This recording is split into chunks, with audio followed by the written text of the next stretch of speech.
Hey guys, another cake order, another cake vlog. So for today's cake vlog nga ay order ito sa atin noong June 5 pa.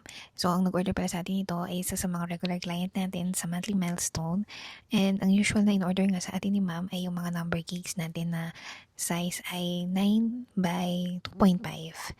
9 inches by 2.5 inches. So ito nga ang in-order sa atin ni ma'am ngayon ay itong round cake na 6 by 4.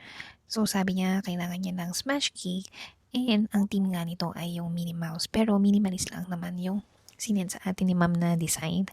Ang kulay lang ng tenga ni Minnie ay gold. Then meron siyang bow na kulay pink. Tapos nga yung kulay ng pinaka-cake nito guys medyo light pink lang. Hindi siya yung talagang full na pink. Nalalapit na nga pag-graduate sa atin ni baby para sa kanyang monthly milestone. At syempre, mamimiss ko rin magawa ng mga number cakes. And ang team lang naman lagi ni ma'am sa akin ay mga flowers, yung piping, and then iba-iba lang yung color. Depende sa suot ni baby.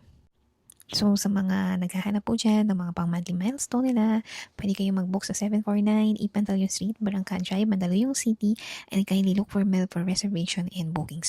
Or pwede kayong mag-chat sa Facebook page namin sa Bake by Miss Zamora.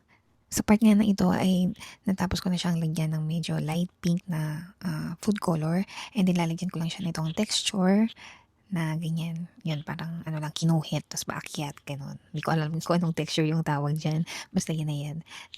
Medyo inulit-ulit ko nga siya sa part na to kasi gusto ko medyo emphasize na emphasize yung texture niya para maganda pag nilapat mo na yung mga toppers nito.